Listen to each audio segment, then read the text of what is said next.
Palestinians are under attack as Israeli forces attacked members of the Al-Aqsa Mosque this last week. This will be the latest news that are currently happening around the world. Let's go to Al Jazeera. A report from Al Jazeera shows that dozens of Israeli settlers storm Al-Aqsa Mosque on last day of Rosh Hashanah under the protection of occupation forces, the latter assaulting Palestinian worshippers. Israeli forces have attacked Palestinian worshippers at Bab as-Silsila, one of the main entrances to the Al-Aqsa Mosque compound in occupied East Jerusalem, according to local sources. Israeli forces imposed tight security measures on Sunday, ejecting worshippers from the Al-Aqsa Mosque and intensifying their presence around it, denying access to any Palestinian below the age of 50, to clear the way for Israeli settlers on Rosh Hashanah, the Jewish New Year. In celebration of Rosh Hashanah, hundreds of ultra-nationalist Israelis made an incursion into the Al-Aqsa courtyard through the Moroccan gate under the protection of Israeli troops, according to news outlet Al-Mayadeen. The Jerusalem Islamic Endowments Department confirmed that the army was working to clear the compound prior to the settler incursion. Israeli settler groups have been calling for unfettered access to the compound to celebrate Rosh Hashanah, what is known to Jews as the Temple Mount. A number of Muslim worshippers had gathered at the holy site following dawn prayers to object to the harassment and intrusions by Israeli settlers. Israeli forces physically assaulted and beat up 3 worshippers, including an elderly man and elderly woman near Bab as-Silsila. Palestinian news agency Wafa said, adding that the 3 had objected to an Israeli settler blowing a horn at the entrance to Al-Aqsa Mosque. 2 men were arrested inside the compound and transferred to an unknown destination, Al-Mayadeen added. Video footage showing settlers touring the Al-Aqsa Mosque courtyard was circulating on social media. This has been a problem that's been going on for a couple of years. The problem with the growing number of Israeli settlers that have inflamed tensions. These are called the Haredi Jews. Also, these are Jews that are members of the JDL, the Jewish Defense League, once founded by the radical Rabbi Meir Kahane, who was assassinated by El Sayed Nusayr in 1990. And this is such a terrible disposition, because when you see these settlers inflame the Palestinian people, you also inflame the radical fundamentalists within the Palestinians. Unfortunately, these are the only line of defense that Palestinians have, because they don't have a standing army. Israelis, who control most of Israel and Palestinian neighborhoods, sometimes allow for settlers to burn crops, olive trees, to bulldoze homes, those without permits, because the permits are not given an extension by Jewish local governments in Palestinian neighborhoods, or that the permits are not validated by the IDF, no matter what the government says. A number of issues where homes are razed, land is scorched, stolen from Palestinians. What else are you expecting from an answer? Are you going to expect them to lay down and die? That's what a lot of these Israeli nationalists want. Now, you have a growing number of Israeli protests against this ultra right-wing government, the most right-wing government in Israel's history. That's saying something. When I talk about the attacks at the Al-Aqsa Mosque not being new, because in April of 2023, we have had a UN report come out condemning the Israeli attacks on worshippers of Al-Aqsa Mosque. It didn't have to happen on Rosh Hashanah. If we're going to make excuses here, this is something that has been repeated over time. UN expert condemns brutal attacks on Palestinians at Al-Aqsa Mosque in April of 2023. And as you can see, we're going to blow up the story so that you can also read it, right? Because that's what I want you to do. Don't take my word for it. The UN expert today condemned the violent incursions by Israeli forces into the Haram al-Sharif compound and the attacks on Palestinian worshippers at Al-Aqsa Mosque on Wednesday. Now, earlier this year, we have had a number of Israeli attacks at the Al-Aqsa Mosque. Settlers going in, throwing fireworks and whatnot. As Palestinian Muslims gather for Ramadan prayers, exercising their rights to worship in Al-Aqsa Mosque, Israeli authorities use blatantly excessive and unjustified force against them, said Francesca Albanese, the UN Special Rapporteur on the human rights situation in the occupied Palestinian territory. Albanese said at least 31 Palestinians were reportedly injured inside and immediately outside the compound, while paramedics were allegedly prevented from providing medical treatment to the wounded. According to initial accounts, Israeli forces violently entered Al-Aqsa Mosque, used stun guns and tear gas, fired tip sponge bullets, and indiscriminately beat Muslim worshippers, including elderly people and women. They love to pick on those that can't defend themselves.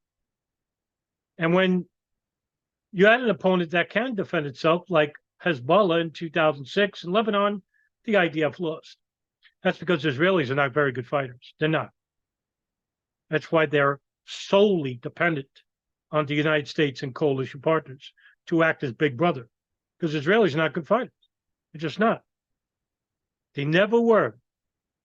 I mean, you'll get the anomaly where you'll get, some Israeli soldiers that are experts in Krav Maga and other forms of mixed martial arts, but they're the few and not the majority.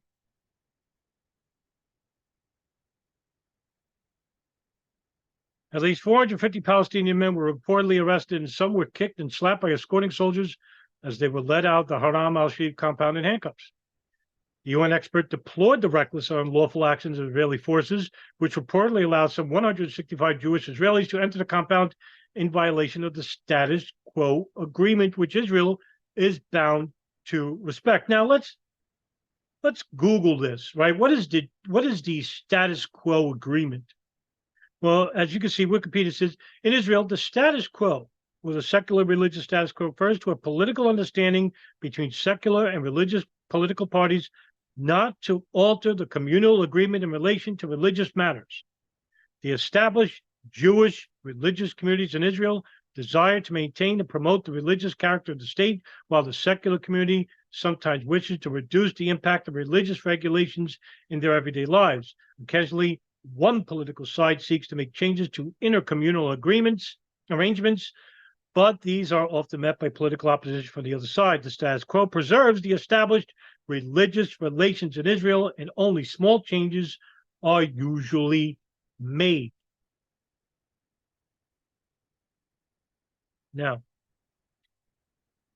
what can we do regarding the actions towards stabilizing this conflict? There are a number of issues. we've had a number of problems and peace initiatives. The Oslo Accords in 1993, the Camp David Summit in 2000,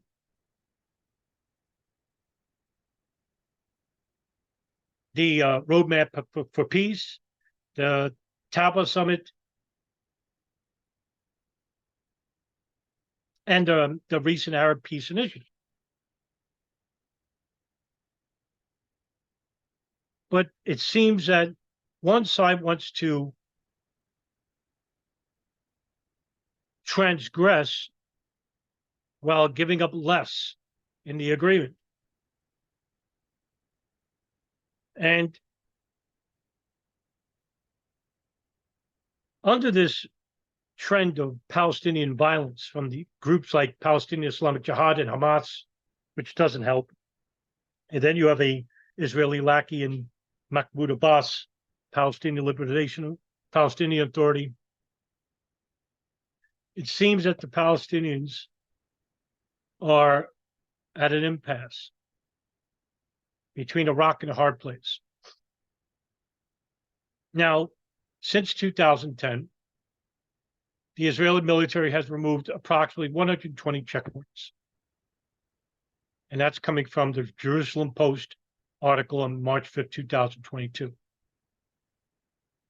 And because of this, according to even just the IDF, terrorist activity in the West Bank decreased by 97% compared to the violence almost 10 years earlier in 2002.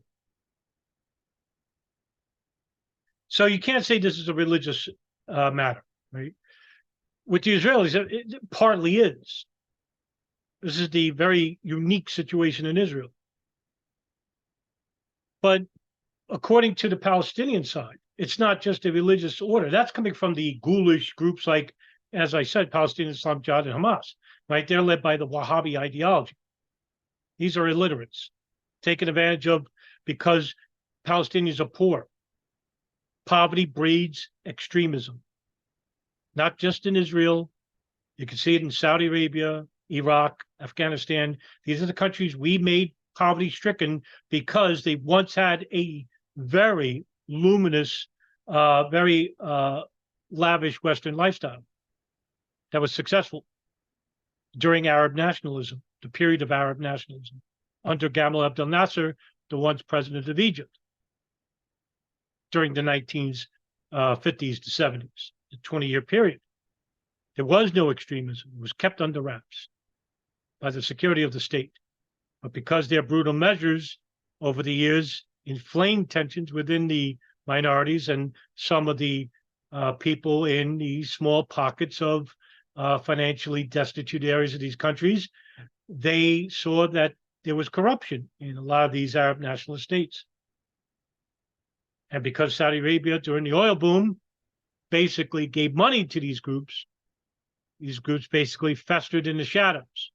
Now that's no longer the case. They act out in the open. Thanks to U.S. foreign policy, by the way, which bombed most of these countries into non-existence, like Syria, Libya, Pakistan, Afghanistan, Iraq, twice, where extremism didn't exist. So, while you have poverty that it breeds extremism, and while you have an Israeli government that wants to basically keep Palestinians from flourishing economically, it's almost like they want them to be there because then they could justify the actions that they could take in the country by saturating them with, millions of bullets and whatnot. Because once you have a homemade rocket landed on Israeli territory, well, what happens is Israeli military overextends, overreacts. This is given their this is a given. It's almost like they're hoping to be attacked. Yeah, we might lose 6 people, but we'll kill 100 more of them. I think that's a good trade-off, according to them, right? Now, the Palestinian Authority and Israeli efforts in the West Bank have significantly increased their investor confidence once the Israelis made that decision to release the West Bank. I mean, the West Bank under Palestinian control.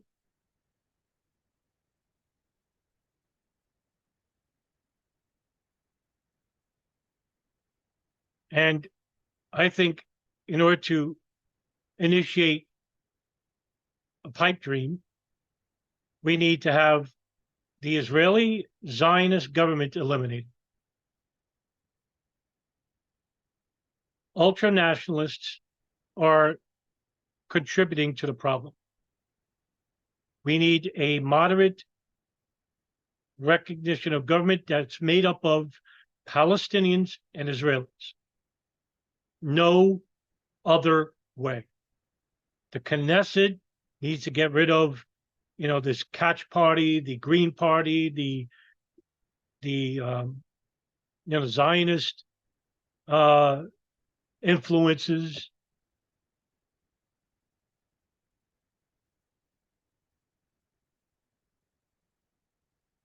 National unity led by Benny Gantz, the Shahs, the United Torah Judaism, all these groups, basically just liquidate them.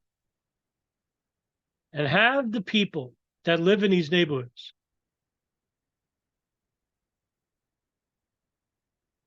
get rid of all military checkpoints. Get rid of all walls. Come to an understanding with the Palestinians. Palestinians also have to make some conceding points as well. Hamas eliminated. Palestinian Islamic Jihad eliminated. This brings Iran to the table. This brings Saudi Arabia to the table. Lebanon, Syria. But Saudi Arabia needs to make those concessions too. And they're slowly doing it, believe it or not.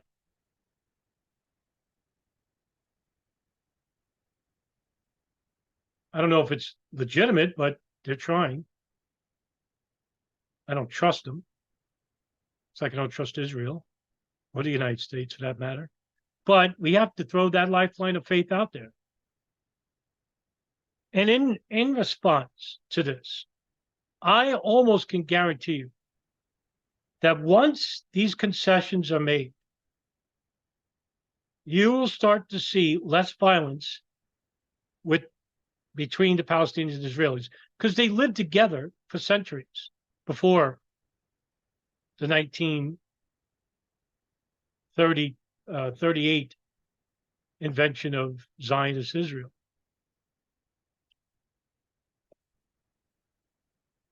And with that,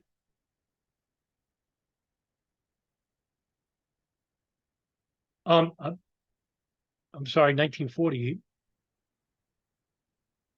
Then with that, you will see that there's a prosperous future when it comes to not having governments basically dictate how the people should feel or how they live.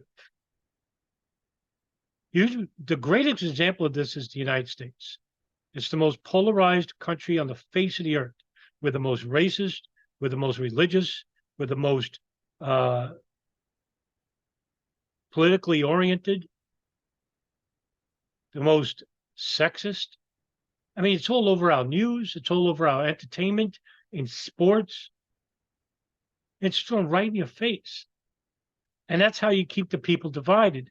And as long as the people are divided, and as long as they're right near the poverty level, they're not too comfortable, they'll act as the enemy unto each other. And they believe it so.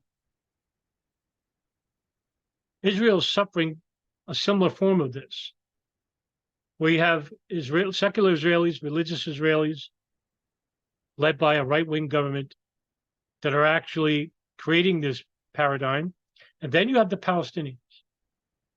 Palestinians who are basically not flourishing at all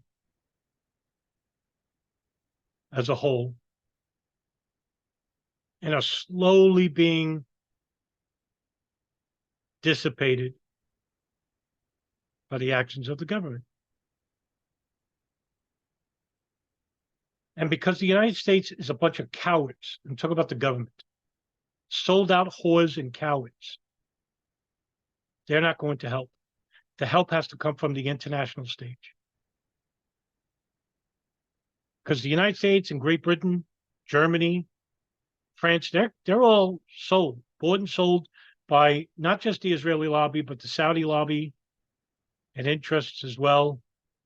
They don't want peace because peace is not going to make money for the War Department or for foreign policy analysts or for fossil fuel industrialists or other big corporations that profit off poverty and war.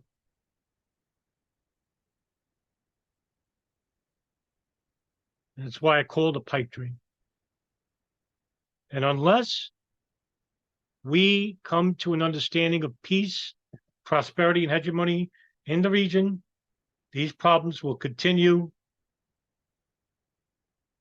ad nauseum for future generations until one country has a maniac or led by a group of maniacs that's going to push that button to end all life on Earth.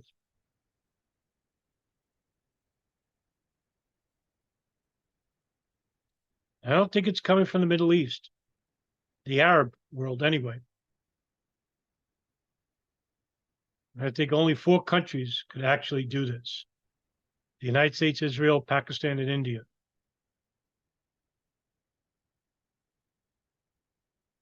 My bet is on the Samson option. If you don't know what that is, look it up. I think we need to make a change. I think the people need to really come together, stop all this divisive nonsense, and act for real change. It's the only way we're going to defeat evil. All right, that's the latest news for today. Thank you very much. See you next video.